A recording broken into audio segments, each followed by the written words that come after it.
चलो देखो देखो आज से हम लोग शुरू करें बाबू भारत का प्राचीन काल का इतिहास। सबसे पहले सिलेबस को देख लो।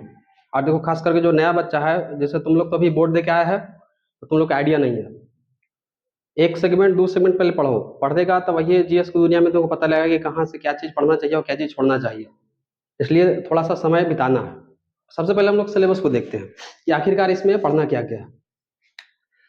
तो एक काम करो, साथ साथ आप लोग लिखते चलिएगा, ठीक है? उससे टाइम बच जाएगा। हम बोलेंगे भी और आप लोग सुनना है, उसको लिखते चलना है। फिर हम डिस्कशन करेंगे। पहला चैप्टर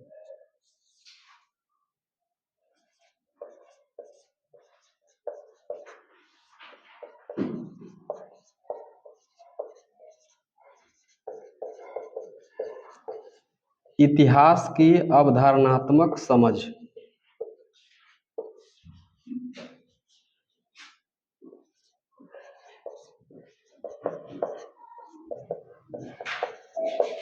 इतिहास एक परिचय।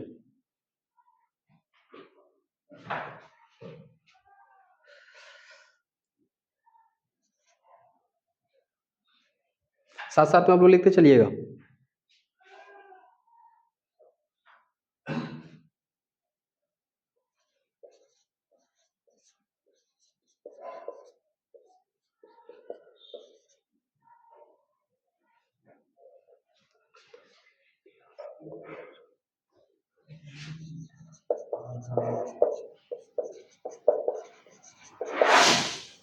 इतिहास जानने का स्रोत,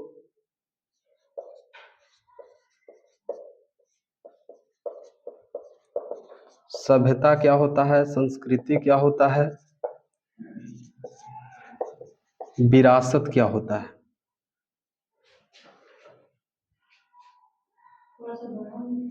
और बड़ा लिखे।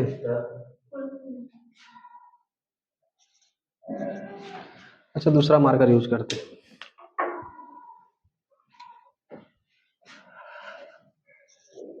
ये ठीक है।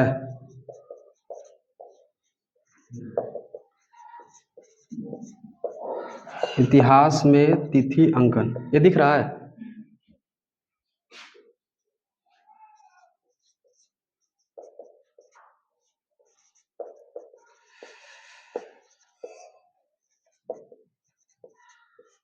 इतिहास में काल विभाजन।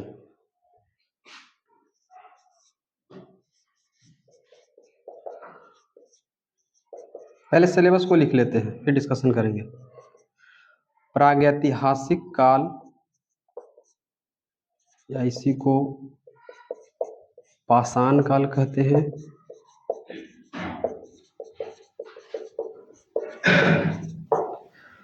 ताम्रपाषाण कहते हैं।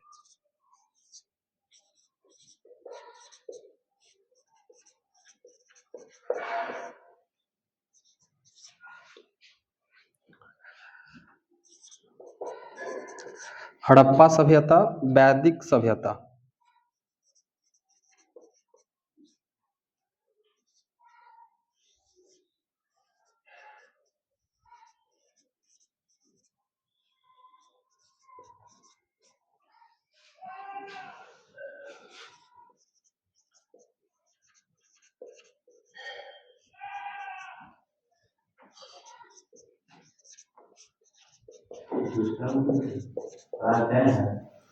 प्रागैतिहासिक काल, प्रागैतिहासिक काल इसी को पाषाण काल कहते हैं, इसी को ताम्रपाषाण काल कहते हैं।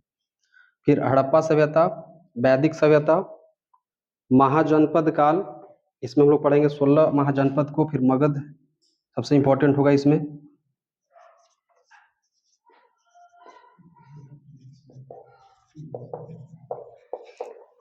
सिकंदर का आक्रमण।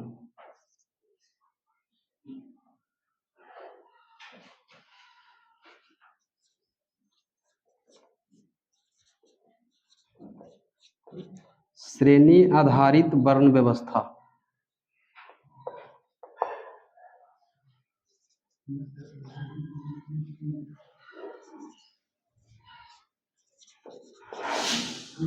बौद्ध धर्म को पढ़ेंगे, जैन धर्म को पढ़ेंगे। लिख रहे हैं ना साथ साथ?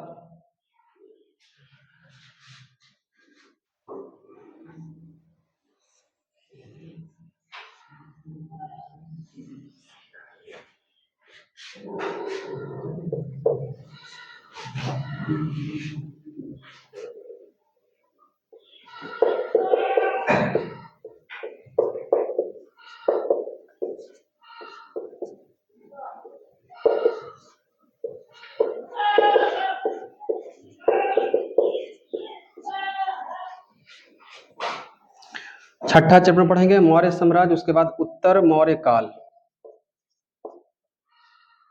इसमें हम लोग को पढ़ना है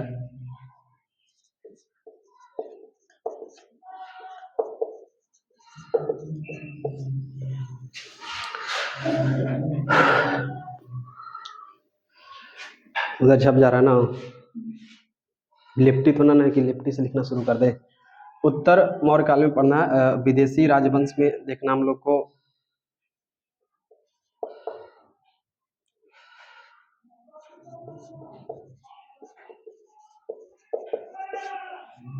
हिंद यूनानी,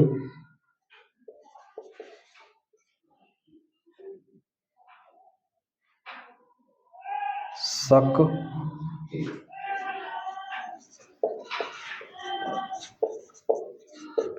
कोई बात नहीं, लास्ट में भी टाइम देंगे, ऐसा बात नहीं है, टेंशन नहीं लेना है। बैक्टीरियाई पहलव,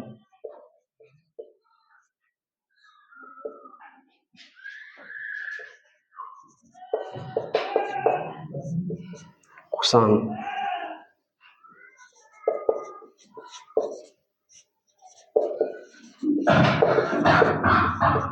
भारतीय राजवंश।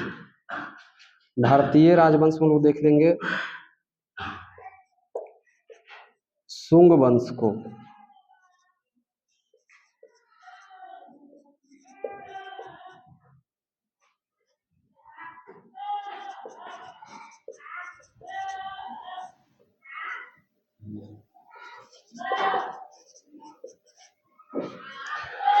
खारवेल 8,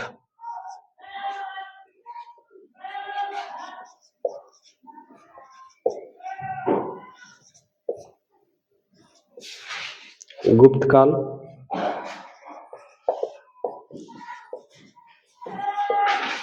उत्तर गुप्त काल,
क्या श्रेणी आधारित, हाँ श्रेणी आधारित वर्ण व्यवस्था।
एक मिनट रुकिए, एक बार हम पढ़ लेते हैं, आपको कहीं कहीं दिक्कत हो रहा होगा तो आपको क्लियर हो जाएगा। ठीक है, सुन लो ध्यान से। पहला चैप्टर है इतिहास की अवधारणात्मक समझ, जिसमें हम लोग 4 टॉपिक पढ़ेंगे। पहला टॉपिक पढ़ेंगे इतिहास एक परिचय, क्या है इतिहास वगैरह जानने का प्रयास करेंगे। दूसरा है इतिहास जानने का स्रोत, और तीसरा चैप्टर है बाबू सभ्यता क्या होता है, संस्कृति क्या होता है, विरासत किसको कहते हैं। और चौथा टॉपिक होगा इतिहास में तिथि अंकन, किसको हम लोग ईसवी सन कहेंगे, किसको ईसा पूर्व कहेंगे, तो तमाम तरह की चीजों का यहाँ क्लियर करेंगे। उसके बाद फिर इतिहास में तिथि अंकन, उसके बाद दूसरा चैप्टर शुरू होगा। मेन जो प्राचीन काल का चैप्टर शुरू होगा यहाँ शुरू होगा, प्रागैतिहासिक काल से। प्रागैतिहासिक काल, इसको पाषाण काल कहेंगे, स्टोन एज, ताम्रपाषाण काल भी इसको कहेंगे। उसके बाद अगला चैप्टर होगा, उसका नाम क्या होगा, हड़प्पा सभ्यता। उसके बाद फिर चौथा चैप्टर होगा वैदिक सभ्यता, और पांचवा होगा महाजनपद काल। महाजनपद काल में जो पॉइंट्स है इतना हमको जोरदार तरीके से पढ़ना है। जैसे पहला 16 गो महाजनपद के बारे में पढ़ना है, मगध का उत्कर्ष देखेंगे, सिकंदर का आक्रमण देखेंगे भारत के ऊपर, श्रेणी आधारित वर्ण व्यवस्था को देखेंगे, बौद्ध धर्म को पढ़ेंगे, फिर जैन धर्म को पढ़ेंगे। ये हो जाएगा महाजनपद काल को लेकर के। फिर छठा चैप्टर पढ़ेंगे बाबू हम लोग मौर्य साम्राज्य, चंद्रगुप्त मौर्य के बारे में स्टडी करेंगे, और उससे रिलेटेड जितना आगे जो उसका वंशावली है सब यहाँ पढ़ना होगा। फिर सातवां चैप्टर होगा उत्तर मौर्य काल। उत्तर मौर्य काल में देखिएगा कि यहाँ पे भारत में कुछ विदेशी आक्रमणकारी भी यहाँ शासन करेंगे, तो विदेशी लोगों में विदेशी राजवंश के नाम से उसका टॉपिक होगा, उसको पढ़ लेंगे। जैसे हिंद यूनानी भारत पर राज करेंगे, शक होंगे, पैलव होंगे, कुषाण होंगे, भारतीय राजवंश भी भारत पे शासन करेंगे, तो उसमें हो जाएंगे शुंग वंश, कण्व वंश, सातवाहन देख लेंगे, खारवेल देख लेंगे। उसके बाद अगला चैप्टर शुरू होगा, उसका नाम क्या होगा, गुप्त काल। गुप्त काल के बाद फिर उत्तर गुप्त। उत्तर गुप्त काल में केवल हर्षवर्धन और इसके बारे में पढ़ना है, हेवेनसांग के बारे में पढ़ना है। ठीक है, उसके बाद फिर आगे शुरू होगा पूर्व मध्य काल। इसमें त्रिपक्षीय संघर्ष को देखेंगे, पूर्व से पाल वंश, पश्चिम से गुर्जर प्रतिहार वंश, दक्षिण में राष्ट्रकूट वंश। उसके बाद अगला चैप्टर 11वां शुरू होगा दक्षिण भारत का इतिहास, जिसमें संगम काल के बारे में स्टडी करेंगे। संगम काल में चोल, चेर और पांड्य, यही 3 को शासक के बारे में स्टडी करना है। उसके बाद फिर मंदिर निर्माण कला, देखो इससे रिलेटेड है। दक्षिण भारत का इतिहास में ये तो खैर संगम काल जानेंगे ही, इसके अलावा जो भारत में मंदिर बनाने का जो शैली है वो किस प्रकार से विकसित हुआ है, कौन शैली में मंदिर बनता है, आपके आसपास जो मंदिर है वो कोई ना कोई एक विशेष आकृति का बनता है। शंकर भगवान के मंदिर एक विशेष स्ट्रक्चर को फॉलो किया जाता है, तो कौन सा वो स्ट्रक्चर है, उसका क्या नाम है, उससे किस प्रकार से क्वेश्चन आते हैं। जैसे 3 प्रकार के देखने को मिलेगा। उत्तर भारत में जो मंदिर बनता है उसको क्या हम लोग कहते हैं, नागर शैली। दक्षिण भारत के मंदिर को हम लोग क्या बोलते हैं, द्रविड़ शैली। और जो मध्य भारत में होगा उसको क्या कहेंगे, बेसर शैली कहेंगे। यहाँ पे देखो ये जो देख रहे हैं विदेशी राजवंश यानी कि 7वां चैप्टर, इसमें एक पॉइंट और हम लिखना भूल गए, यहाँ पे हम लिख देते हैं, यहाँ पे आप लोग एडजस्ट कीजिएगा। अच्छा, इससे आगे भी कोई आगे है का, तो इससे पहले है ना, ध्यान रखना 7वां जो है इसमें यहाँ पे हम ऐड कर देते हैं। इसमें क्या देखना है, मूर्ति निर्माण कला, समझ लो थोड़ा सा। मूर्ति या तो इसको बोलते हैं स्थापत्य कला, 3 तरह के मूर्ति,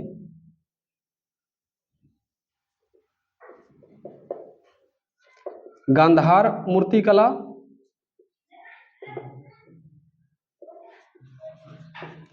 मथुरा मूर्ति कला, और एक आपको और मिलेगा अमरावती, अमरावती मूर्ति कला। तो जिस प्रकार से मंदिर बनाने की एक विशेष शैली होती है, उसी प्रकार से मूर्ति बनाने की भी एक विशेष शैली होती है। तो 3 तरह के मूर्ति से क्वेश्चन पूछे जाते हैं, एक गांधार, दूसरा मथुरा, तीसरा अमरावती। क्योंकि इस सब का जो उद्भव हुआ है वो आपको गुप्ता पीरियड, ये सब तो गुप्ता पीरियड तो उसको रनिंग देगा, लेकिन उसका उद्भव, उसका शुरुआत यही सब लोग करेंगे। विदेशी लोग आएंगे, अपने यहाँ मूर्ति बनाते होंगे, जैसे भारत में मूर्ति बनाएंगे और भारत के लोग को सिखाएंगे, और भारत के राजा खास करके गुप्त काल इसको संरक्षण देगा और उसको चरमोत्कर्ष तक पहुंचाएगा। तो हम लोग जहां यहाँ पढ़ रहे थे ना, इसमें एक अगला टॉपिक ऐसे बना लेना, जैसे उत्तर मौर्य काल में एक टॉपिक हम लोग ये बना लिए विदेशी राजवंश, दूसरा टॉपिक बना लिए भारतीय राजवंश, और जो तीसरा हम लोग बना लेंगे इसमें, इसका नाम होगा मूर्ति स्थापत्य कला, और तीनों के नाम लिखना है। कुल मिलाकर के 11 चैप्टर है, प्राचीन काल यहीं तक पढ़ना है। इसके बाद आगे जो है मध्यकालीन भारत का इतिहास शुरू होगा, उसको भी इस कॉन्टिन्यूएशन में लिख लेना, लेकिन पढ़ेंगे नहीं हम लोग का प्राचीन काल का इतिहास यही तक है। तो उसको हम बैक्टीरिया अभी आते ही फिर चर्चा करेंगे। हम एक बार खाली पढ़ के सुना दिए ताकि आपको जी, ये जो टॉपिक ऐड करना है उत्तर मौर्य काल में ऐड करना है। कुषाण के ऊपर बैक्टीरियाई पहलव, अभी बैक्टीरिया लेके नहीं आया था, मतलब उस क्षेत्र का ही नाम था बैक्टीरिया। 11 हो गया, 12। फिर भी किसी को अगर कहीं पे राइटिंग में दिक्कत है तो पूछना, फिर उसने गलत मत लिख लेना।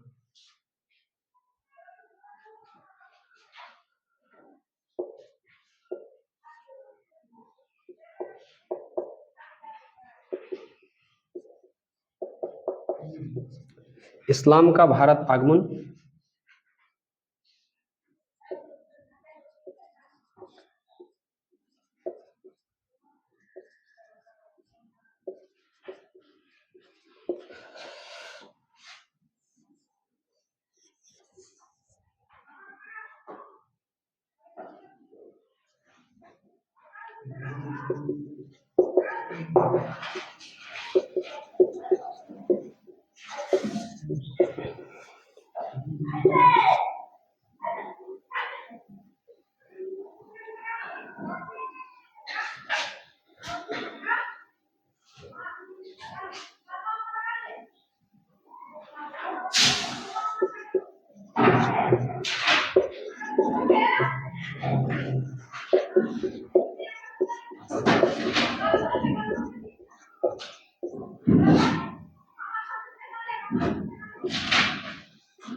कहाँ तक लिख लिए?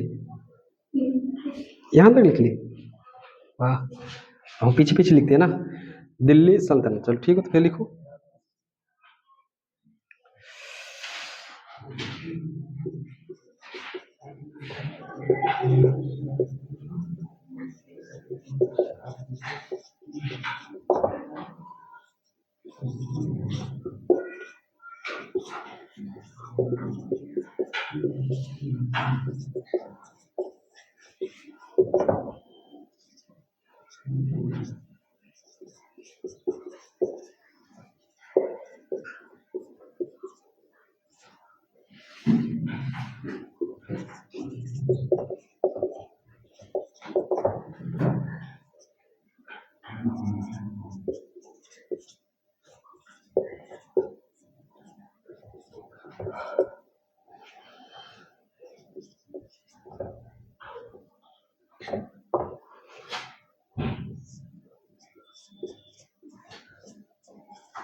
हो गया।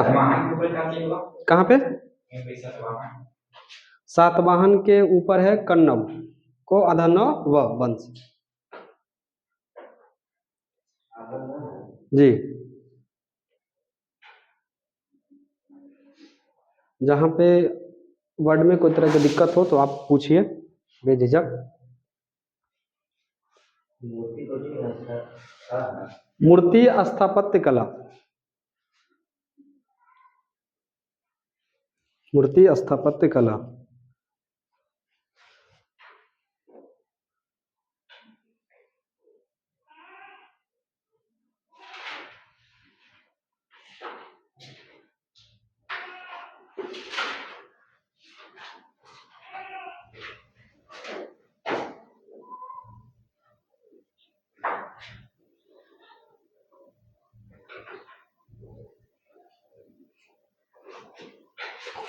ग्यारह के बाद 12 लिखना, वहां पे गैप छोड़ सकता है, क्योंकि मध्यकाल का इलाका यहाँ से शुरू होगा।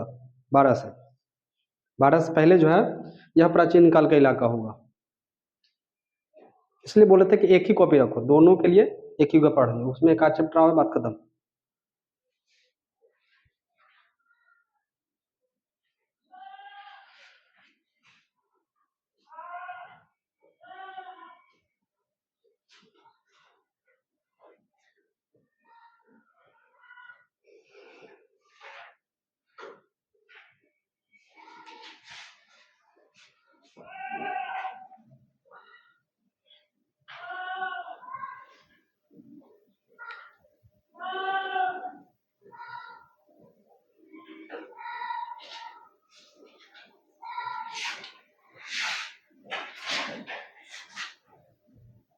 हो गया पीछे बाबू?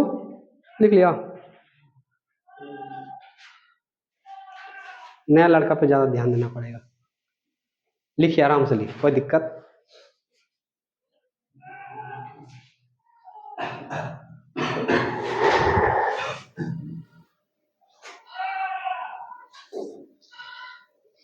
ये सब तो बीएससी सेमेस्टर 3 में आ गए, सब का अभ्यास हो लिखे के। आप लोग अभी इंटर तक उतना नहीं लिखता बच्चा। कहाँ? अरबी धामा में मोहम्मद बिन कासिम, 712 ईस्वी।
हो गया, रैम हो गया।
ग्यारह के बाद गैप ये ऑप्शनल है, तुम लोग देखो। ये तो लिख देना यहाँ पे लास्ट जगह प्राचीन काल के, लास्ट में हम बता देते हैं कैसे करना है इसे। पढ़ना तो सब है, गैप छोड़ो चाहे जो छोड़ो।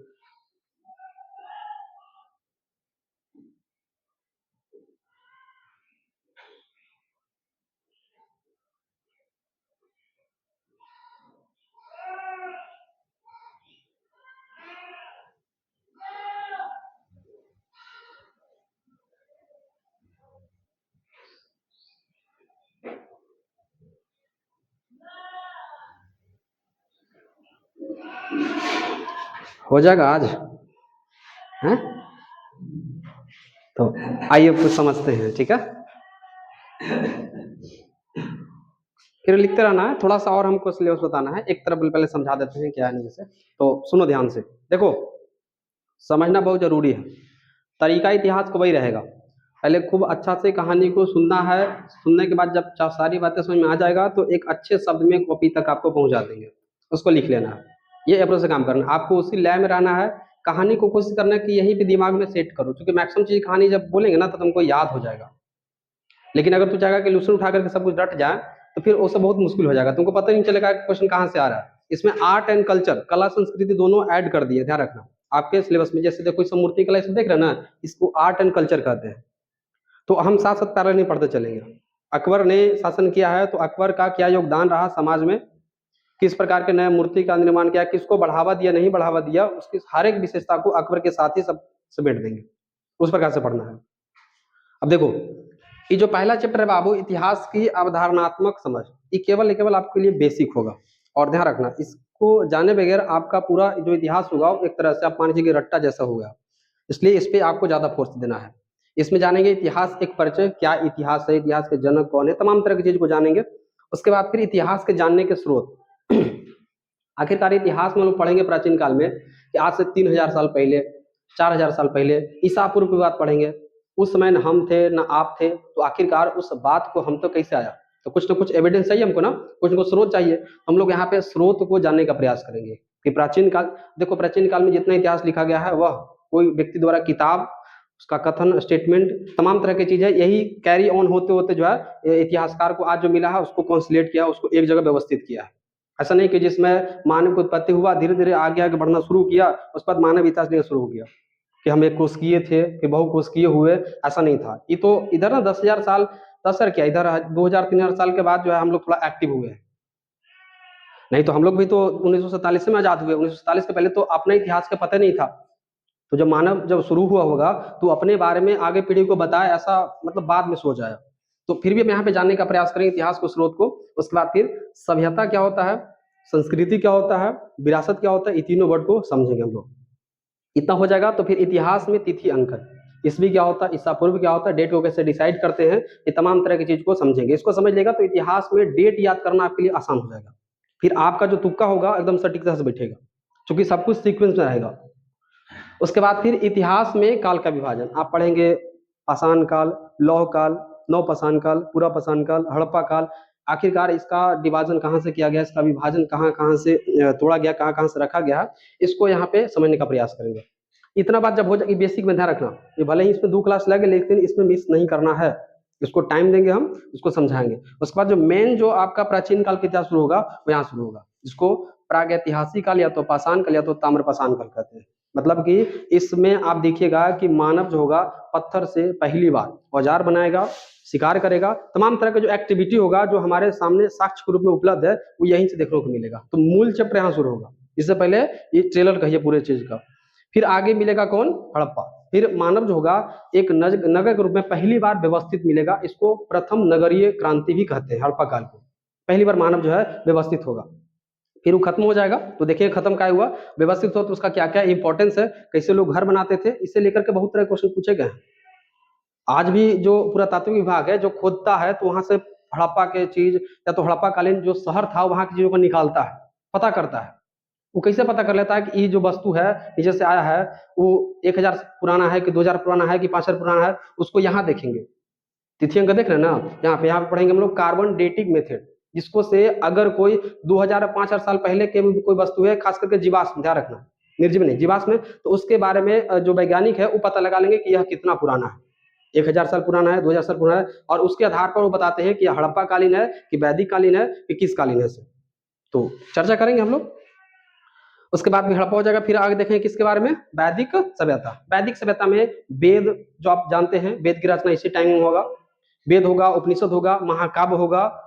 महाकाव्य में जैसे महाभारत हो गया, रामायण हो गया। इसमें जितने प्रकार के जो वैदिक धार्मिक ग्रंथ आप देखते हैं कि 16 संस्कार के बारे में पढ़े होंगे, बहुत सा संस्कार, 16 संस्कार हिंदी में चलता है, वो तमाम तरह के जिसकी उत्पत्ति होगा वो यहाँ पे वैदिक सभ्यता में स्टडी करेंगे। उसके बाद फिर और आगे शुरू होगा, तो फिर आगे कौन सा काल, महाजनपद काल। तो देखो महाजनपद काल, हड़प्पा काल प्रथम नगरीय सभ्यता, जिसमें पहली बार लोग जो है एक जगह रहना शुरू करेंगे, ठीक ठाक से रहेंगे वो, फिर वो विनष्ट हो जाएगा। उसके बाद फिर द्वितीय नगरीय क्रांति अगर कोई कहेगा तो कौन सा काल को कहा जाएगा, महाजनपद काल को। और यहाँ पे आपको 16 गो महाजनपद के बारे में पढ़ना है।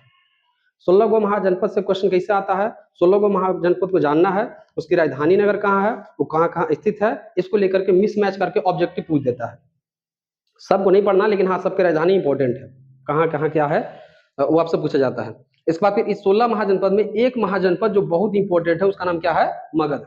तो मगध के बारे में, चूंकि मगध का सेंटर गया है, आज के गया देख रहे हैं ना, इस 16 महाजनपद में सबसे अगर कोई शक्तिशाली महाजनपद था तो मगध था। तो मगध का उत्कर्ष देखेंगे, मगध कैसे स्टेबल हुआ यहाँ पे आपको। इसके बाद आगे कहानी बढ़ेगा तो चंद्रगुप्त मौर्य जैसे शासक जो है यहाँ पे डेवलप होगा। तो पाटलिपुत्र हो गया, ये सब जो भी जो डेवलपमेंट हुआ है, ये सब 10वां क्लास के लगभग संस्कृत में कुछ पढ़ना भी है ना यहाँ पे, तो उसका बहुत ही छोटा पार्ट पढ़ना है, ध्यान रखना।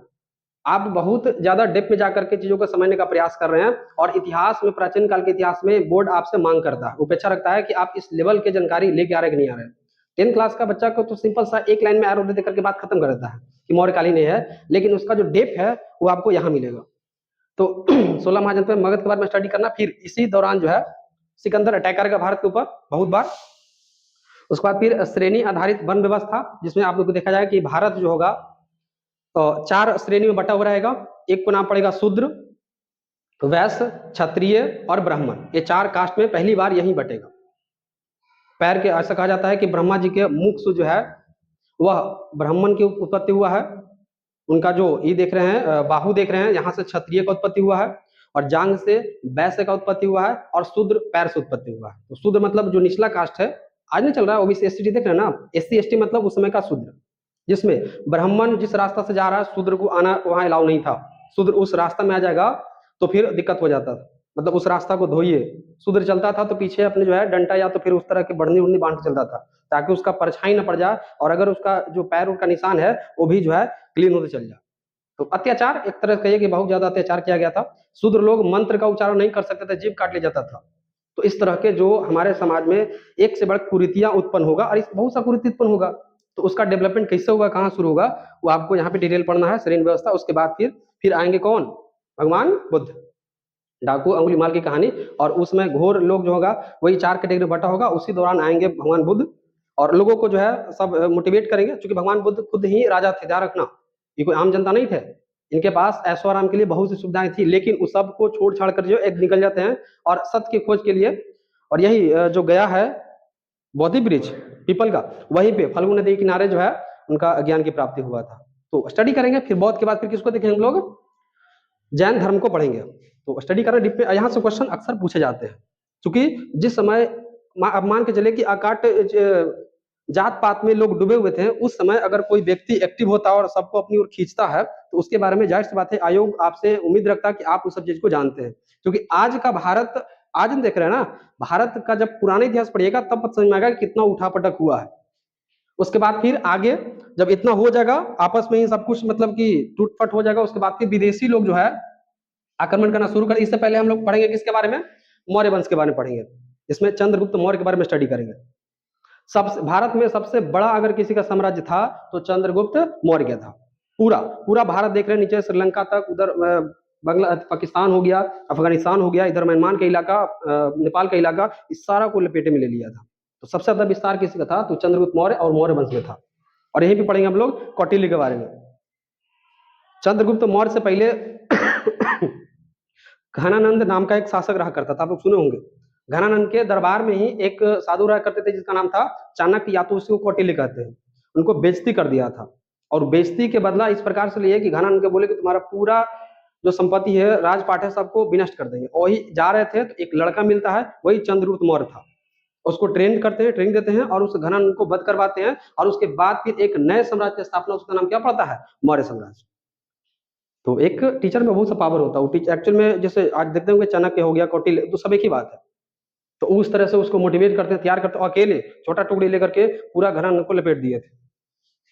उसके बाद फिर उत्तर मौर्य काल शुरू होगा, मतलब कि मौर्य काल का जब समाप्ति होगा तो फिर उसके बाद का टाइम को हम लोग कहेंगे उत्तर मौर्य का। ध्यान रखना, आगे को यहाँ पे उत्तर कहा जाएगा और पीछे को पूर्व कहेंगे। इतिहास में कुछ लॉजिक होते हैं कि उत्तर का मतलब इतिहास में आगे जाएगा, और पूर्व मतलब कहाँ जाएगा, पहले जाएगा।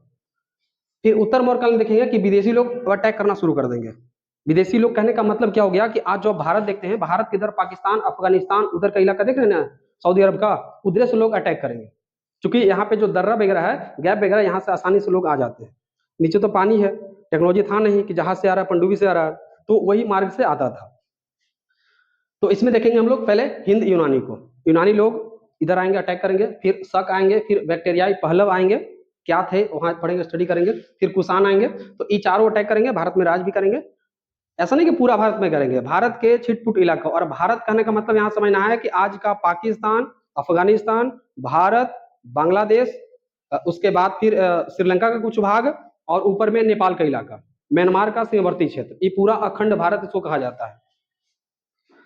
फिर भारतीय राजवंश में देखेंगे इसी क्रम में, फिर शुंग वंश आएंगे, फिर कन्नौ वंश आएंगे, फिर सातवाहन आएंगे, खारवेल आएंगे। देखो सातवाहन पूरे इतिहास में एक ऐसा राजवंश है बाबू जहां पे मात्र सत्तात्मक राज व्यवस्था देखने को मिलता है, मतलब यहाँ पे स्त्री प्रधान होगा। मतलब पूरे अभी तक जो स्टडी करेंगे इसमें, अगर महिलाओं को कहीं पे अगर ज्यादा एक्टिविटी मिला है, ज्यादा प्रेफरेंस मिला है, तो कौन सा काल है, सातवाहन का। जितने भी राजा होंगे वो माता के नाम से अपना नाम रखेंगे। सतकर्णी के नाम सुने होंगे, सब जो है माता के नाम पे रखा जाएगा। तो सातवाहन काल महिलाओं के लिए जो है एकदम उन्नति का काल था। उसके बाद फिर खारवेल काल पढ़ेंगे। उसके बाद अगला जो होगा गुप्ता पीरियड आएगा, फिर गुप्त वंश के यहाँ से शुरुआत होगा, फिर गुप्त वंश शुरुआत होगा। उसके बाद अगला जो चैप्टर होगा उसका नाम होगा उत्तर गुप्त काल, मतलब गुप्त काल के बाद का इलाका। इसमें हर्षवर्धन को पढ़ेंगे, हेनसांग चीनी यात्री है, हेनसांग के बारे में स्टडी करेंगे।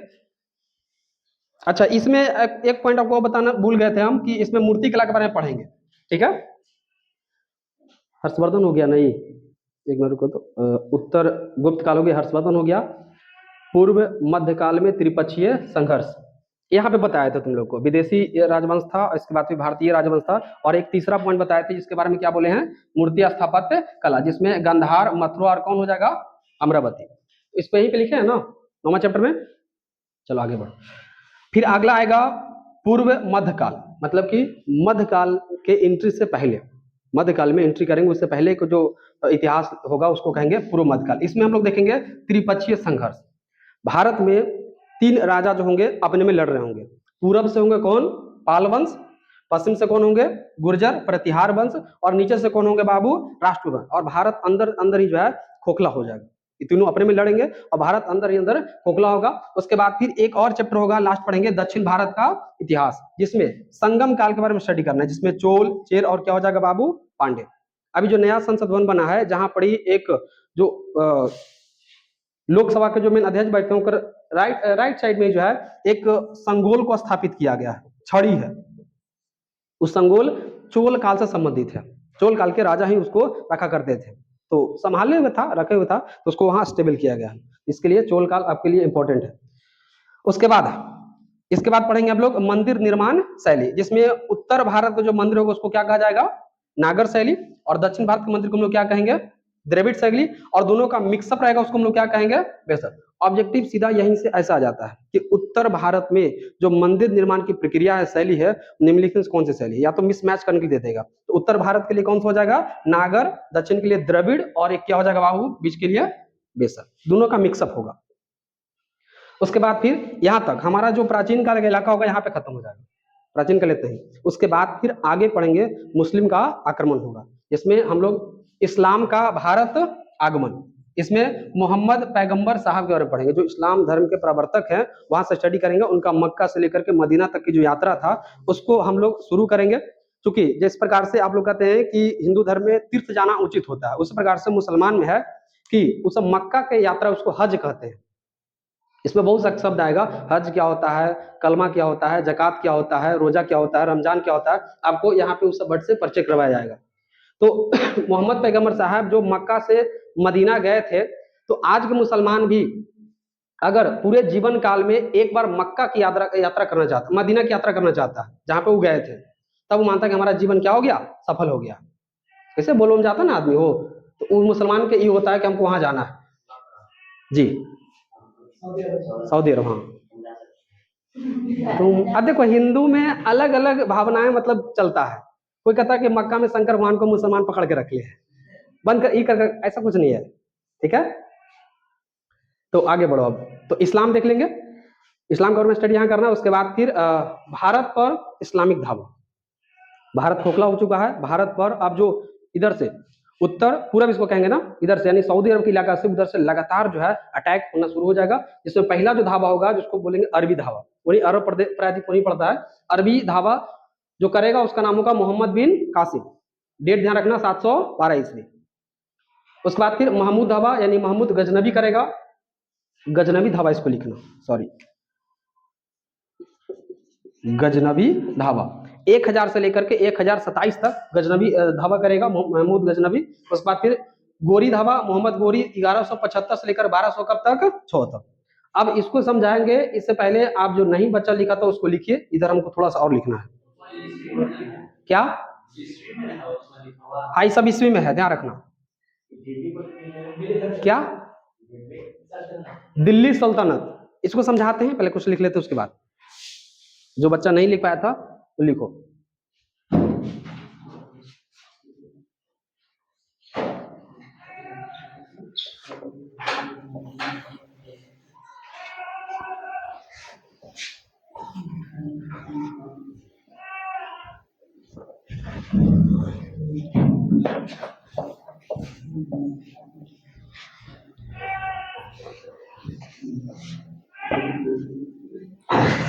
अच्छा दिल्ली सल्तनत दिख रहा है ना, सबसे पहले लिखे हम गुलाम वंश 1206 से 1290, खिलजी वंश 1290 से 1320 है। उसके बाद फिर तुगलक वंश है 1320 से लेकर 1414 तक है।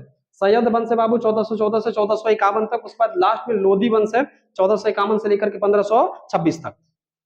इसके बाद जो अगला चैप्टर बनेगा 14,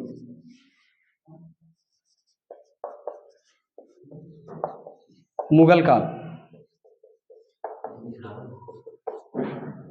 कहाँ लिखा हुआ है?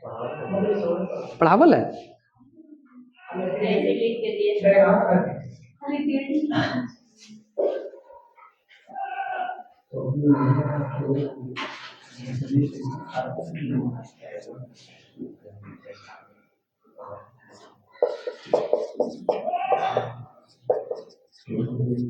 ये सारा डेट ईस्वी में है बाबू, ध्यान रखना।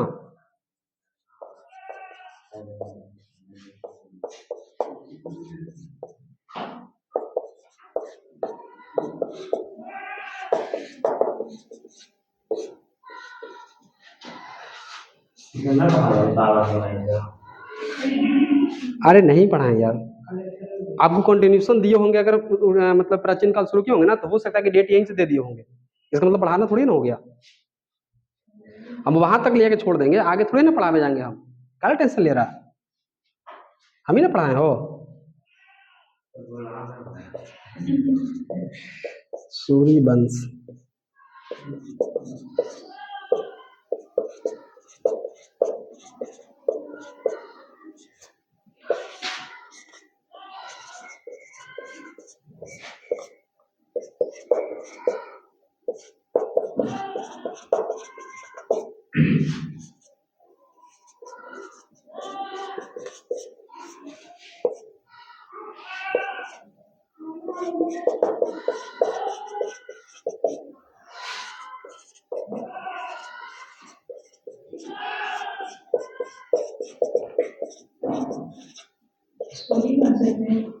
हाँ, ये बीच में थोड़ा समय के लिए सूरी वंश आएगा, इसमें शेरशाह सूरी का मुख्य भूमिका रहेगा।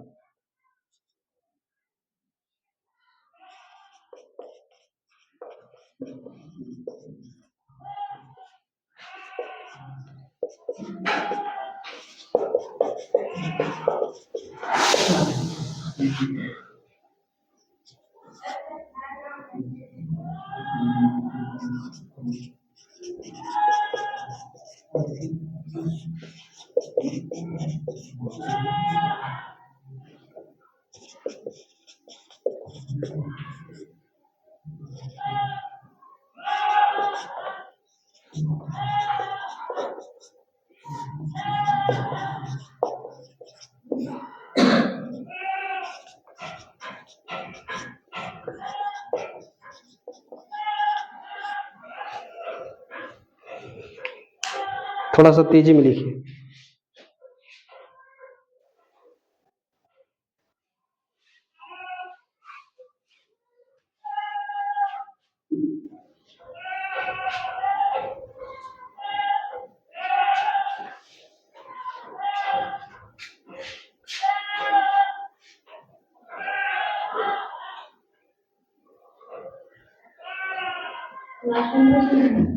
क्या चैप्टर की? औरंगजेब, बहमनी, मध्यकालीन क्षेत्रीय राजवंश के बारे में स्टडी करेंगे। विजयनगर साम्राज्य एक है, बहमनी साम्राज्य।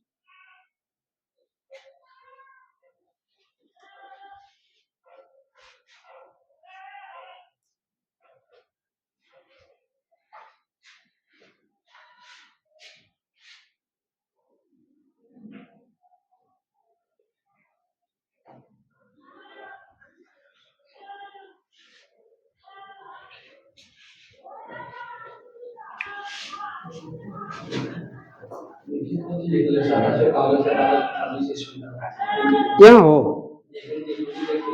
लोदी वंश 1451 से 1526।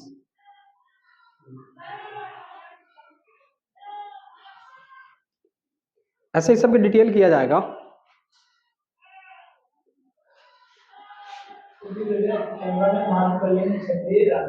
हाँ, मध्यकालीन क्षेत्रीय राजवंश।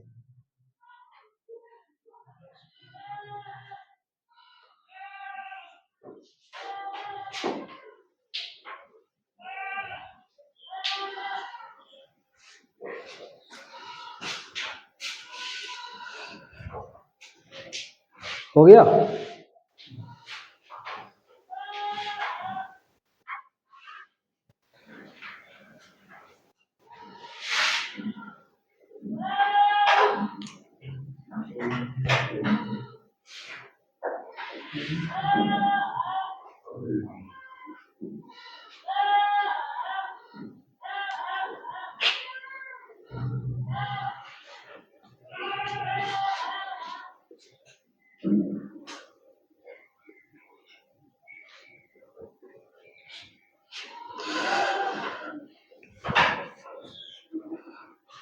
तुम लोग थोड़ा स्लो लिखता है ना, आदत नहीं है, कोई बात नहीं।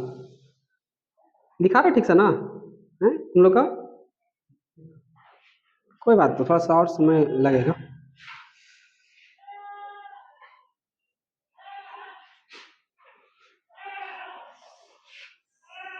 हैंड राइटिंग के फ्रेम नहीं रहना है, इसको लिख ऐसा लिखना है कम से कम पढ़ ले।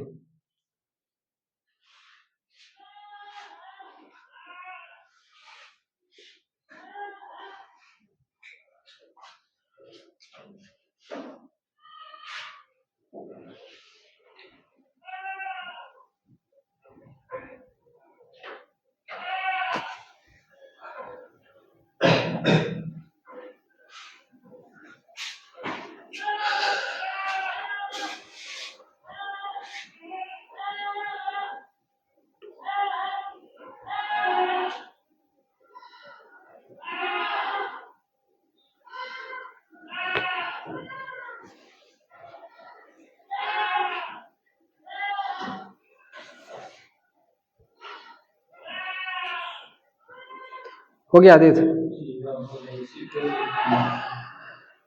मध्यकालीन क्षेत्रीय राजवंश, इसमें दो पढ़ेंगे, विजयनगर साम्राज्य, बहमनी साम्राज्य।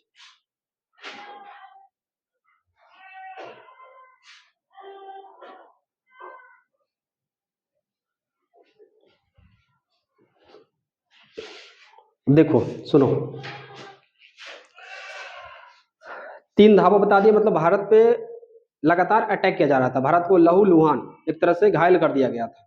इसके बाद भारत में अब कोई ऐसा राजवंश नहीं बचा या तो कोई ऐसा पावरफुल नहीं बचा जो विदेशी लोग को अपने यहाँ आने से, मतलब स्थिति ऐसा हो जाएगा इस समय कि लूटने आएगा तो पहले मैसेज देगा कि भाई लूटने आ रहे हैं, तो क्यों लूटेगा भाई, तुमको धन संपत्ति चाहिए, तो पहले से ही वहाँ के जो छोटे छोटे राजवंश थे वो मामला डिलीवर कर देते थे। तो अब जैसे लालच और ज्यादा हुआ कि भाई लूट रहे तो इतना फायदा हो रहा है, तो अगर उसको कब्जा में ले लेंगे तब भाई कितना मतलब हम लोग को फायदा होगा। बहुत से ऐसा यात्री हैं जो आए जो बोले कि भारत एक सोने की चिड़िया है, सचमुच में भारत को अगर इतना ना लूटा जाता तब। तो देखो, तो जब इतना हो जाएगा, इतना अटैक हो जाएगा, एक वो 20-20 बार 25 बार 30 बार ऐसा अटैक किया है, तो तब जो है फिर दिल्ली संतुलन का टाइम आएगा, मतलब अब जो आगे जो मुस्लिम शासक आएंगे यहाँ पे वो परमानेंट यहाँ स्टेबल हो जाएंगे, मतलब दिल्ली पे कंट्रोल, और दिल्ली पे कंट्रोल मतलब पूरे भारत के जो राजनीतिक मामला है उस पर कंट्रोल। तो दिल्ली सल्तनत का फिर टाइम चलेगा 1206 से लेकर 1526, अब लूटपाट नहीं, अभी हमारा। फिर दिल्ली सल्तनत में पहले हम लोग पढ़ेंगे किसके बारे में, गुलाम वंश के बारे में पढ़ेंगे, 1206 से लेकर के 1290 ईस्वी तक इसका टाइमिंग रहेगा। फिर आगे बढ़ेंगे खिलजी वंश 1290 से 1320, खिलजी वंश के बाद फिर तुगलक वंश 1320 से 1414। डेट ध्यान रखना पड़ेगा इसको, ये मोटा मोटा डेट है, डेट से आपका जो है ऑब्जेक्टिव टिक कीजिएगा तो वहां बहुत काम देगा। सैयद वंश 1414 से 1451, लोधी वंश सबसे लास्ट होगा 1451 से 1526। अब देखो यहाँ से तमाम तरह क्वेश्चन बन जाएंगे, डिप में तो क्वेश्चन बनेगा ही, पूछ सकता है कि बताइए दिल्ली सल्तनत का अंतिम शासक कौन था, तो कौन सा वंश हो जाएगा, लोधी वंश हो जाएगा। पहला पूछ देगा तो कौन बता देगा तुमको, गुलाम वंश। और इसी में खिलजी है, मोहम्मद बिन तुगलक हो गया वंश, बहुत सा इसमें शासक राजा जो मिलेंगे उसके बारे में स्टडी करेंगे, और बहुत सा भारत में चीजों का निर्माण करेंगे, पढ़ेंगे। उस जगह आर्ट एंड कल्चर का सेक्शन हो जाएगा। इसके बाद लोधी वंश के बाद फिर एक और मुसलमान उधर का ही, उत्तर पूरब का ही, और एक और मुसलमान जिसका नाम होगा जहीरुद्दीन मोहम्मद बाबर। ये जो होगा 21 अप्रैल 1526 ईस्वी को, 26 ईस्वी को पानीपत के मैदान में, यानी पानीपत के प्रथम युद्ध में जो है लोधी वंश का अंतिम शासक इब्राहिम लोधी को हराएगा और सत्ता ट्रांसफर होगा। अब जो नया जो शासक होगा मुसलमान ही होगा, लेकिन वो कौन सा काल होगा बाबू, मुगल काल। तो मुगल काल की स्थापना होगा। मुगल में सबसे पहला आएगा कौन, बाबर, जो 1526 से लेकर 1500 तक रहेगा 30 तक। उसके बाद फिर इसका इस सब जितना है सब के सब एक अगला पीढ़ी है, मतलब वंशज ही है, इसको छोड़ करके। फिर हुमायूं आएगा 1530 से 40, और फिर 40 में इसको सूरी वंश का जो शासक था इसको हरा देता है, ये भाग जाता है। तो दिल्ली का इलाका कुछ दिन तक खाली हो जाता है, मतलब दिल्ली का कुर्सी। लेकिन वो भागता है तो उसके बाद तैयारी करता है कि ठीक है हमको हराया है, हम तैयारी में आए, फिर तुमको हराएंगे। तो आता है फिर 55 में और उसको दोबारा से हराता है, हराने के बाद फिर दोबारा गद्दी प्राप्त करता है, मतलब दोबारा थोड़ा समय के लिए 1540 से लेकर के 55 तक दिल्ली में मुगल का दबदबा नहीं रहता है, लेकिन 56 से फिर तुरंत एक्टिवेट हो जाता है। तो यही जो है सूर्य राजवंश के बारे में पढ़ना है। फिर उसके बाद आएगा इसका लड़का कौन होगा, अकबर। 1556 से 1605। इसमें अकबर बीरबल की कहानी आप सुने होंगे बहुत सा, यही है अकबर। फिर जहांगीर आएगा 1605 से 1627 तक ये शासन करेगा। उसके बाद फिर शाहजहां 1627 से 1658, वही शाहजहां जिसने अपनी मुमताज की याद में क्या बना दिया था, ताजमहल, वही है शाहजहां। औरंगजेब उसके बाद आएगा 1658 से 1707। और मध्यकाल में यानी मुगल में सबसे अगर शक्तिशाली अगर अंतिम कोई शासक रहा तो कौन रहा, औरंगजेब। ऐसे आगे अब इसको से आगे जब मॉडर्न पढ़ाएंगे तो कंटिन्यू आगे किए होंगे, इसका जो वंशज होगा वहां से डिटेल किए होंगे। ऐसे आपको 1857 तक देखने को मिलेगा चुटपुट। और 1858 में जब यूरोप से चार्टर एक्ट आएगा लंदन से, तो वो भी पद को क्या कर दिया जाएगा, खत्म कर दिया जाएगा। तो वहां तक रेंगते हुए 1858 तक। लेकिन जो मध्यकाल में मुगल में सबसे अगर शक्तिशाली अंतिम कोई शासक था तो कौन था, औरंगजेब। इसके बाद फिर सब जो है अयोग्य उत्तराधिकारी होगा। इसके अलावा एक चीज और बच जाएगा, मध्यकाल में ही चलेगा क्षेत्रीय राजवंश। जैसे ये सब था दिल्ली में, दिल्ली सर्व शासन करता था, लेकिन कुछ और इलाका में नीचे के क्षेत्र में, इधर पाकिस्तान के क्षेत्र में कुछ लोग और भी यहाँ पे अपना शासन चला रहे थे, जिसका नाम पड़ेगा मध्यकालीन क्षेत्रीय राजवंश, जिसमें हम लोग विजयनगर साम्राज्य और बहमनी साम्राज्य को पढ़ेंगे। और इसके बाद तो फिर आप जानते ही अंग्रेज आएगा, और अंग्रेज जो है भारत में जितने क्षेत्रीय मुगल उगल हुआ सबको एक तरफा से साइड कर देगा। उसके बाद दोनों हाथ से भारत को लूटना शुरू कर देगा। तो देखो ये सब तो कुल मिलाकर के अगर मुगल को देखिएगा तो कम से कम ये भारत आया ठीक है, लेकिन ये भारत का हो गया, मतलब भारत से कुछ ले नहीं गया। लेकिन अंग्रेज का समस्या क्या था ना, कि अंग्रेज भारत आया लेकिन भारत का नहीं हो पाया। इसको कॉलोनी समझा, उपनिवेश समझा, और यहाँ से जितना जो मटेरियल था उसको ले गया, ये दिक्कत हुआ।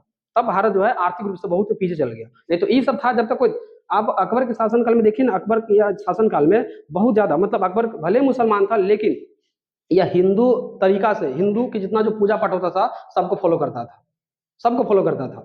इसका जो प्रजा होता था एकदम मान के चले कि एकदम लोकतांत्रिक तरीका से अपना काम करता था, निर्दय नहीं था। तो मुगल आए, ये सब यहीं के हो गए तो समस्या नहीं है, लेकिन जो अंग्रेज आए ना वो यहाँ से लूट के ले गए, ज्यादा समस्या है। तो आजकल के होता है कि भाई ये तो विदेशी है, वो तो विदेशी है, लेकिन दोनों में अंतर है। और इसी में आता है कि हम लोग का जो ब्रीड है, यानी कि हम लोग का जो वंशज है, हम लोग क्या यही के हैं या तो फिर उत्तर पूर्वी इलाका यानी कि अरबियन क्षेत्र का है। तो आप जब पढ़िएगा तो हम लोग का जो मेन पूर्वज है, जो सनातन जिसको आप कहते हैं, या तो अपने आप को आर्यवर्त कहते हैं, आर्य कहते हैं ना, है आर्यवर्त भी भारत का नाम है, हम सुने हैं। आर्य लोग उधर से ही आए थे, यूनान तरफ से ही लोग आया था, ये अरब क्षेत्र था। तो ऐसा माना जाता है कि आर्य लोग यहाँ हैं, और आर्य लोग यहाँ पे रहे कुछ समय तक, विकास किए। उसके बाद फिर रहते रहते रहते रहते उसका संख्या बढ़ा, कुछ लोग चले गए कुछ लोग रह गए। तो रखने के कारण भारत का एक नाम आर्यावर्त भी पड़ता है। तो ऐसा माना जाता है कि हम लोग उसी का ब्रीड है। लेकिन चलो हम लोग भारतीय जो भी है, अब इतना कंफ्यूजन नहीं चल जाना है कि हम लोग हैं कौन। हम लोग का मेन जन्म कर्म का, हम लोग का जो भी है सब भारत में ही है। तो आज तो देश दुनिया कोई के तलवार से थोड़ी नहीं चलता, आज चलता है किससे चलता है, संविधान से चलता है। तो संविधान का मामला हो गया। तो हम लोग की यात्रा जब मध्यकालीन पढ़ाएंगे तो यहाँ तक रहेगा, इसके बाद आगे की यात्रा वहां पढ़ा दिया गया है, और अभी जो हम पढ़ाएंगे आपको यहाँ तक पढ़ाएंगे। ये जो सेक्शन होगा यानी कि जो एक बाद का चैप्टर 12, 13 और 14, ये 3 चैप्टर आपका शुद्ध रूप से मध्यकाल का है। इसको इस कॉन्टिन्यूस में नहीं पढ़ा पाएंगे, यहाँ तक हम लोग चर्चा करेंगे। तो आइए पहला चैप्टर शुरू करते हैं। यहाँ तक लिख लिया तुम लोग बाबू। तो अब ये आपका सिलेबस रहा, सिलेबस को जानना बहुत जरूरी है। इस ओर से लेकर के उस ओर तक आपको सिलेबस बता दिए। अब डेप में चल रहे हैं हम लोग। तो पहला चैप्टर हेडिंग लगाइए। किसी को कोई समस्या प्रिंस, बोलिए, कुछ सुख दुख है शेयर कीजिए। देखो प्राचीन काल पढ़ रहा है तो थोड़ा डेप पे पढ़ लो ताकि दोबारा ना पढ़े, और मन से निकाल लीजिए कि ग्रुप डी का हम तैयारी कर रहे हैं, बिहार पुलिस का तैयारी कर रहे हैं। देखो कहीं भी अगर जीएस लिखा हुआ है, अगर इतिहास पूछेगा तो गारंटी है कि सलाई रेंज जैसा काम करेगा। एसआई तक के एग्जाम के लिए आपको टेंशन नहीं लेना, उस लेवल को मेंटेन करने का प्रयास करेंगे। वन डे एग्जाम में दिक्कत नहीं होगा। नहीं तो बहुत ऐसा खरखा लेकिन होता है कि इतना पढ़ने की क्या जरूरत है, अगर वहीं से अगर छोड़ देंगे, अगर तुम्हारा लिंक नहीं बैठा तो तुमको याद करने में हालत खराब हो जाएगा। तो एक सब्जेक्ट कैसे इंटरलिंकिंग होता है उसको ध्यान में रख करके सब चीज डिजाइन किया जाता है। और एक बुक में नहीं, कई बुक में अलग अलग कलेक्शन दिए होते हैं, सब अपना अपना हिसाब से करते हैं। तो हमारा जो ब्रेन काम किया, जो हमको लगा कि इस तरह से सिलेबस को डिजाइन करेंगे और इस तरह से बच्चों को पढ़ाएंगे तो ज्यादा उसको गेन कर पाएगा। बाकी करना तो आप ही को है, किसका बात मानते हैं, तो हमारा बात काहे न मानिएगा। तो पहला चैप्टर आप लोग हेडिंग दीजिए जल्दी से।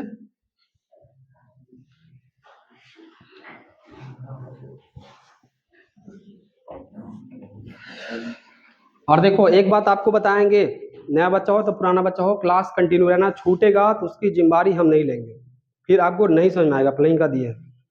1.5 महीना आप क्लास में रेगुलर रहिए, 45 से 50 लेक्चर में इसको हम खत्म कर देंगे, इससे ज़्यादा नहीं जाए देंगे। तो 1.5 महीना आप हमारे साथ रेगुलर रहिए, 1.5 या 2 महीना, फिर आप देखिए कि प्राचीन काल में आप अपने आप को कहाँ पाते हैं। इतिहास का बेहतर आपको नॉलेज हो जाएगा। मॉडर्न समझना आसान है, प्राचीन काल में इस तरीके से ऐसा सा मोड़, ऐसा सा वर्ड आएगा कि आपको परेशान कर देगा। तो हम कोशिश करेंगे, लेकिन हाँ, अगर आपकी कंटिन्यूटी ब्रेक हुआ, जो आपको पढ़ा रहे हैं घरे आधा घंटा 1 घंटा समय नहीं दे रहे हैं, रिवीजन नहीं कर रहे हैं, तो फिर दुनिया का कोई भी टीचर आपको जो है क्वेश्चन सही कराने में वो फिर असमर्थ हो जाएगा। तो बताओ पहला चैप्टर का नाम बताइए क्या है?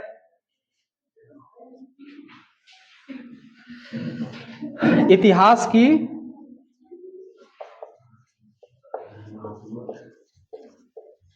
अवधारणात्मक समझ। जितना आपको पूछना होगा आप पूछ सकते हैं, टेंशन नहीं लेना है, लेकिन हाँ विथ रिस्पेक्ट के साथ, ऐसा नहीं बदतमीज नहीं करना है कि आपको आ रहा है फिर भी आप चेक करने का प्रयास कर रहे हैं। इतना लेवल मेंटेन करके चलेंगे कि आप उतना नहीं सोच सकते, उससे ज्यादा मेंटेन करेंगे। इसलिए पूछना होगा तो विथ रिस्पेक्ट के साथ आप पूछ सकते हैं, कहीं कोई दिक्कत नहीं है। इतिहास की अवधारणात्मक से पहला चैप्टर हेडिंग दे दीजिए। इसका पहला टॉपिक है इतिहास एक परिचय। थोड़ा सुन लीजिए उसके बाद लिखना। देखो अगर आप इतिहास की बात कीजिएगा बाबू, तो इतिहास का मतलब होता है इति जोड़ ह जोड़ आस बराबर क्या हो जाता है? इतिहास। इसका शाब्दिक अर्थ होता है ऐसा ही था, ऐसा ही था, या तो फिर बीते काल की कहानी।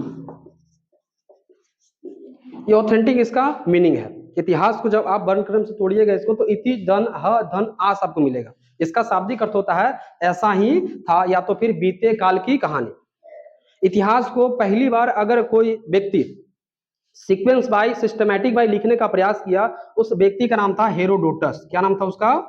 हेरोडोटस। यह व्यक्ति यूनानी ईरानी मूल के थे, दोनों का प्रभाव देखने को मिलता है, जिस कारण हेरोडोटस को इतिहास के जनक या तो पिता कहते हैं। इतिहास के जनक या तो पिता किसको कहते हैं बाबू? तो किसको कहते हैं? हेरोडोटस को। तो इतिहास क्या है? तो इतिहास कहने का मतलब है कि पुरानी बातों को अगर आप पढ़ रहे हैं उसी को क्या कहते हैं? इतिहास। मतलब बीते हुए काल की कहानी हम लोग पढ़ेंगे। इतिहास के जनक कौन होते हैं? तो कौन जनक है बाबू? हेरोडोटस। क्यों? क्योंकि पहली बार सिस्टमैटिक ढंग से इन्होंने इतिहास को लिखने का काम किया। भारत नहीं आए लेकिन पूरे विश्व का मतलब लिखते थे। भारत से जाने वाला जो व्यापारी होता था उससे बात करके भारत कैसा है नहीं है, तो भारत के बारे में फ्रेमिंग किए हैं। तो वैश्विक इनका प्रभाव था, जिस कारण हेरोडोटस को इतिहास के क्या माना जाता है? जनक या तो पिता। इसके बाद फिर अगर आपको इतिहास को जानना है तो बिना स्रोत को समझे आप नहीं जान पाएंगे। तो स्रोत क्या है? जैसे आप अगर मैट्रिक के एग्जाम देंगे तो उसका सिलेबस होगा, तो सिलेबस का सोर्स क्या है? तो आपको 10th क्लास का एग्जाम दे रहे हैं तो 10th क्लास का भी बुक है, एनसीईआरटी है, बहुत सा बुक है। तो आप बुक को पढ़िएगा तब ना पता लगेगा कि हाँ कहाँ पे क्या क्या चीजें है।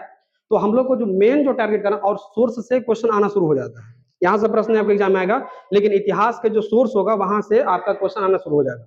तो इसके बारे में जल्दी से लिखिए आप लोग। हेडिंग लगा लिया ना? इतिहास की अवधारणा पहला सब टॉपिक बनाइए, इतिहास एक परिचय, उसमें एरो देके लिखिए। इसको सीधा ऐसे लिखिए, इतिहास बराबर इति जोड़ ह जोड़ आस।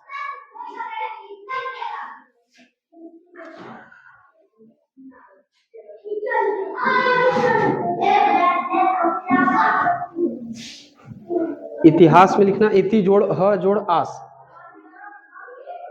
नीचे से एरो देके लिखना। इसका शाब्दिक अर्थ, इसका शाब्दिक अर्थ ऐसा ही था। इसका शाब्दिक अर्थ ऐसा ही था, या स्लैश करके बीते काल की कहानी, बीते काल की कहानी। Full stop. नेक्स्ट एरो, इतिहास के जनक, इतिहास के विष्णु इसको जाकर देखो तो 2 मिनट आओ तो। इतिहास के जनक या पिता हेरोडोटस इतिहास के जनक या पिता हेरोडोटस को कहा जाता है। छोटा बच्चा बहुत बदमाश होता है। इतिहास के जनक हेरोडोटस को कहा जाता है। हो गया, तो ये आपका रहा एक परिचय। अगला टॉपिक है इतिहास को जानने का स्रोत।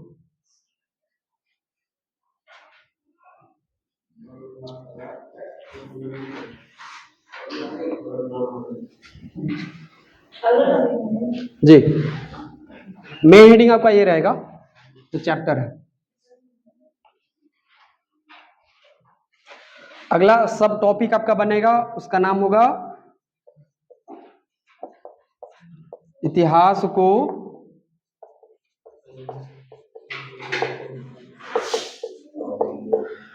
जानने का स्रोत। सुनिए, देखो समझने पर ज्यादा फोकस करना है।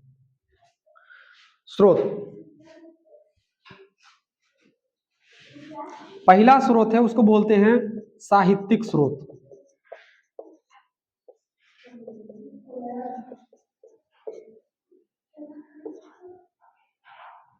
साहित्यिक स्रोत, ये पहला है।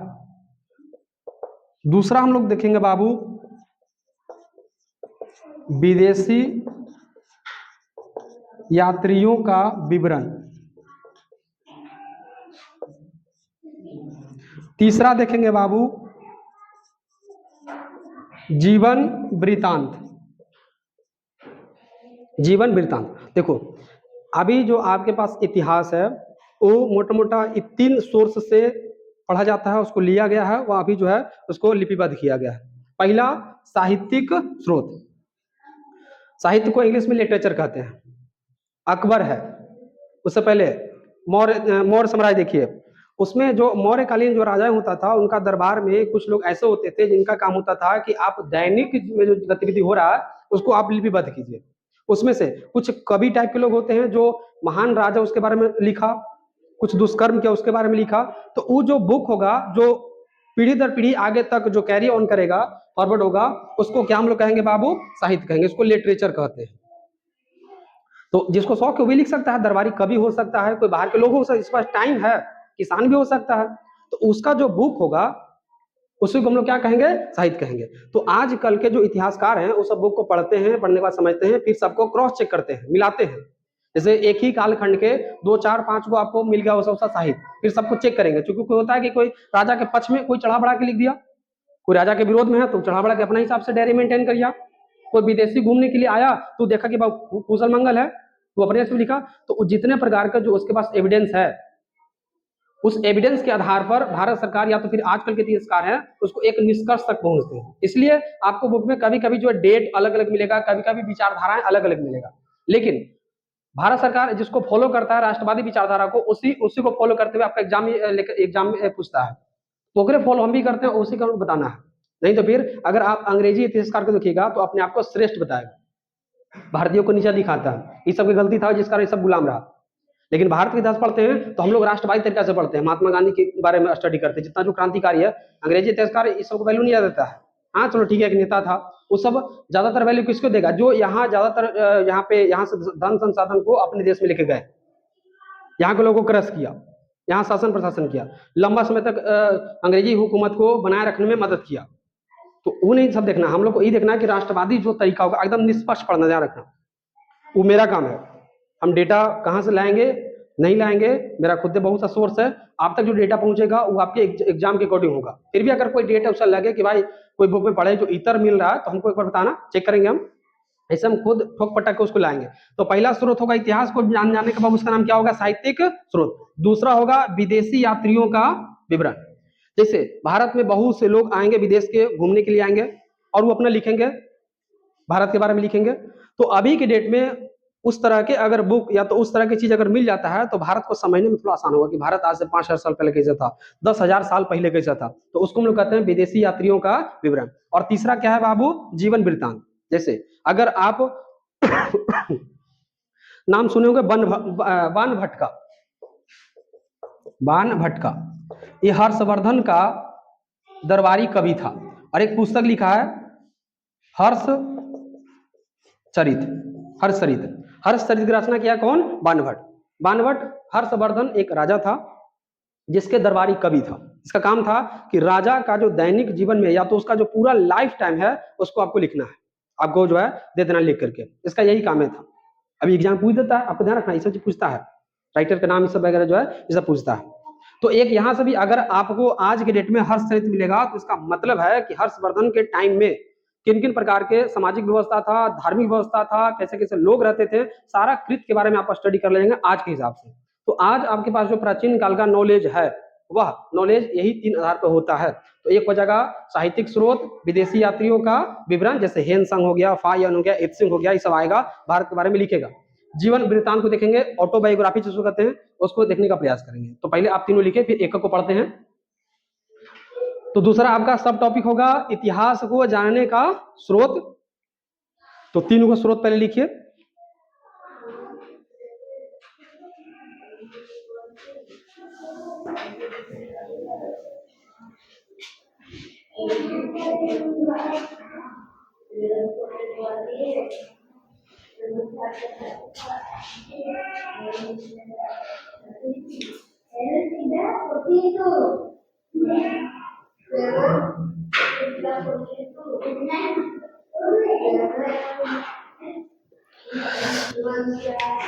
तीसरा में दूसरा लिख लेना हो, एक मिनट रुको तो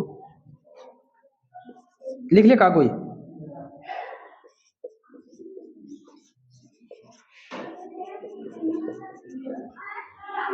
पुरातात्विक सामग्री लिख लेना,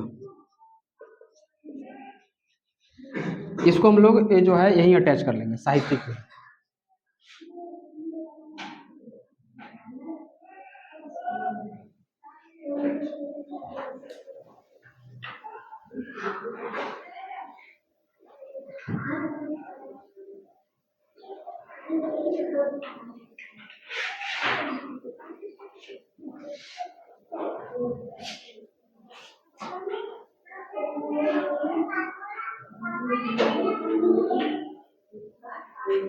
हो गया, लिख लिया। जब लोग इसको यहीं अटैच कर लेंगे। अच्छा, पुरातात्विक सामग्री समझते हैं, जो पुराने समय में जो पुराने वस्तुएं थे, जो लंबे समय के बाद वो वस्तुएं जमीन के नीचे चला गया और उत्खनन में जब उसको दोबारा उसको जब खोदा गया तो वहां से वस्तुएं निकल के आया। तो वस्तुओं का चिन्ह हो गया, मुद्रा हो सकता है, उस पर कुछ न कुछ अंकित रहता है, किसी राजा का नाम होगा, तमाम तरह की चीज जो इतिहास को इंगित करता हो। तो उस तरह के सामग्री को हम लोग क्या कहेंगे? पुरातात्विक सामग्री बोलेंगे उसको। बहुत सा चीज मिलेगा, आगे हम लोग स्टडी करेंगे इसके बारे में। तो ये मुख्य रूप से 3 हो गया, साहित्यिक स्रोत, विदेशी यात्रियों का विवरण, उसके बाद फिर पुरातात्विक सामग्री। हाँ ठीक है, थोड़ा और आगे बढ़िए। इसमें पहला है, उसका नाम क्या है बाबू? साहित्यिक स्रोत।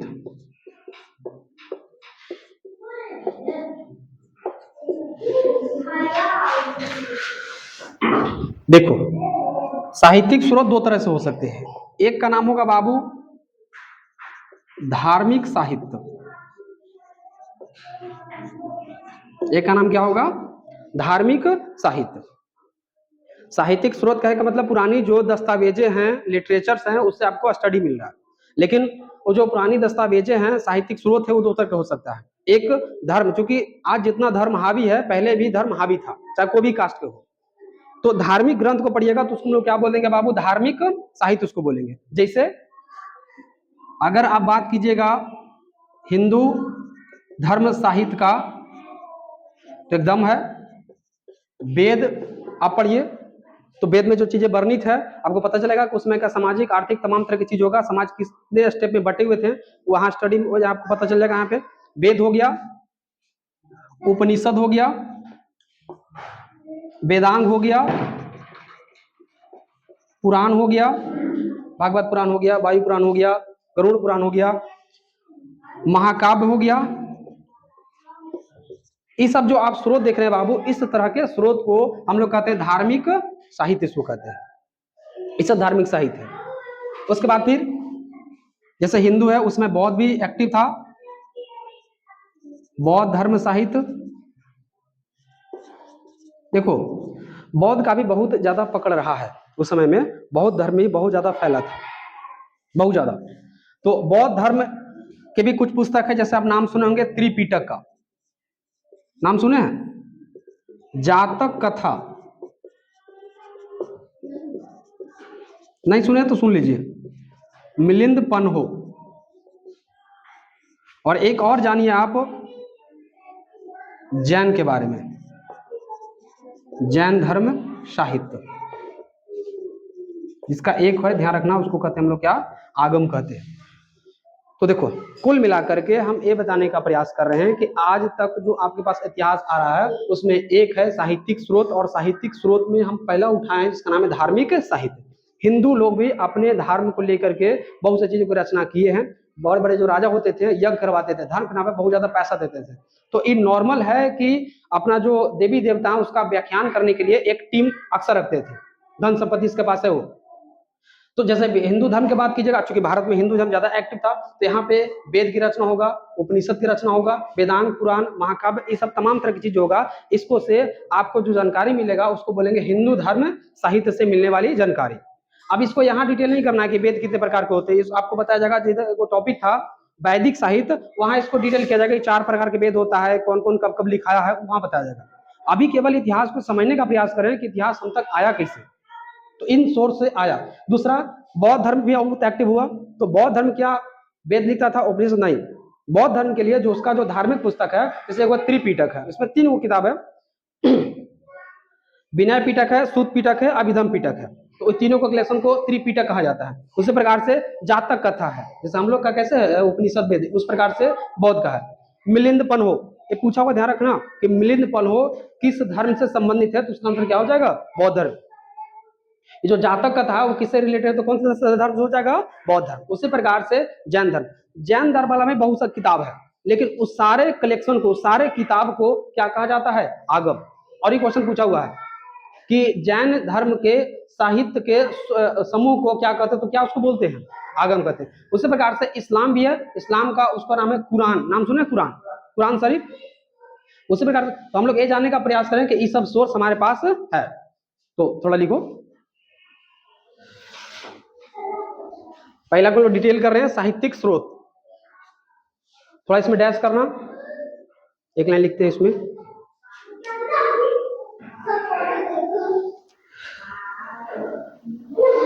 लिखिए वैसा साहित्य, वैसा साहित्य जो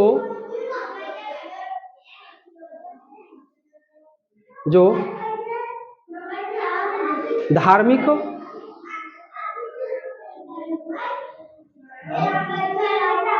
क्या लिखा, वैसा साहित्य जो धार्मिक ज्ञान, एक मिनट को, तो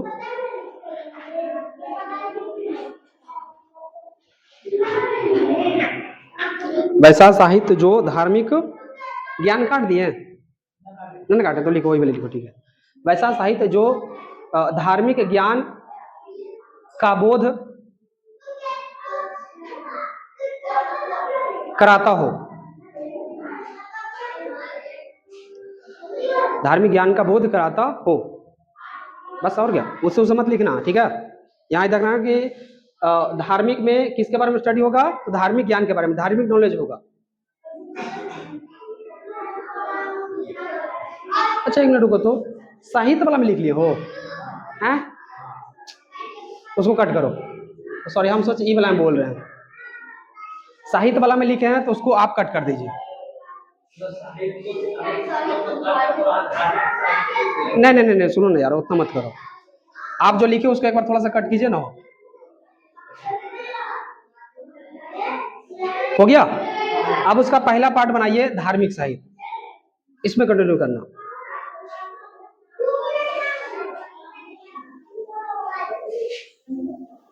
पहले लिखिए धार्मिक साहित्य,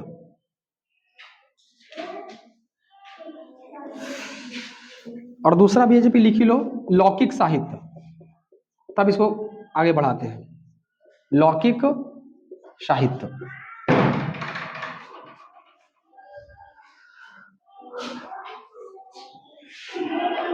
धार्मिक साहित्य और दूसरा क्या लिखे? लौकिक साहित्य। अब आप पहला लिखिए, धार्मिक साहित्य लिख डैश करो। घबरा रहेगा?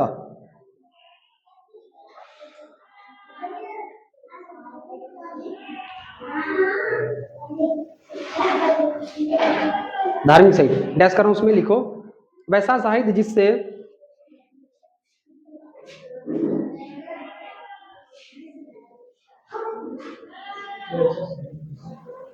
वैसा साहित्य जिससे धार्मिक ज्ञान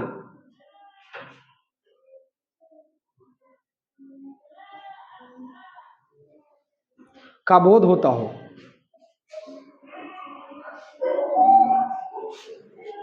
फुल स्टॉप, बस हो गया। वो एग्जाम्पल डाल दीजिए, जैसे हिंदू धर्म साहित्य,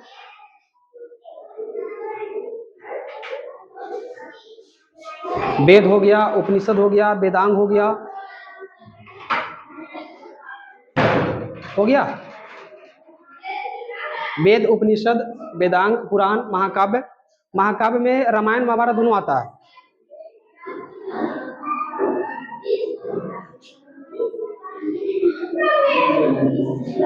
हो गया।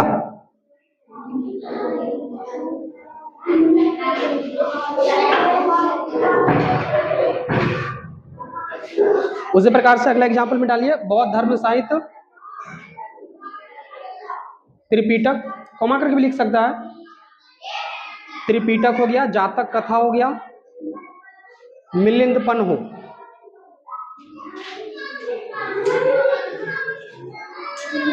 घबरा गया का?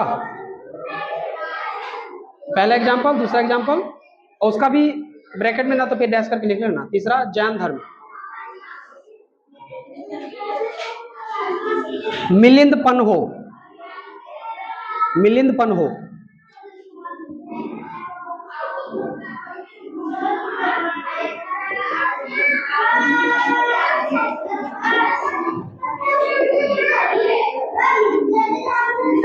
इसमें लिख लेना जैन धर्म साहित्य में, जैन धर्म साहित्य के समूह को आगम, आगम कहा जाता है। जैन धर्म साहित्य में लिखना, जैन धर्म साहित्य के समूह को आगम कहा जाता है।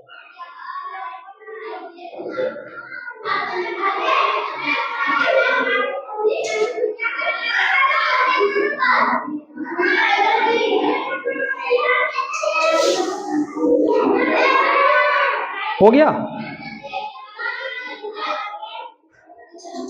अब इसका जो सेकंड है साहित्यिक में, एक होगा लौकिक। लौकिक में देखो, धर्म को छोड़ करके और दूसरा होगा सामाजिक, आर्थिक, राजनीतिक, इस सब के बारे में अगर कोई ग्रंथ जानकारी दे रहा है, सही जानकारी दे रहा है, तो उसको हम लोग क्या कह देंगे? लौकिक साहित्य। तो कल पढ़ते हैं इसको, ठीक है? कल इसको पढ़ते हैं। कल बार आपका बेसिक क्लास चलेगा, कोशिश करें कल खत्म कर दे इसको। किसी को कुछ पूछना है?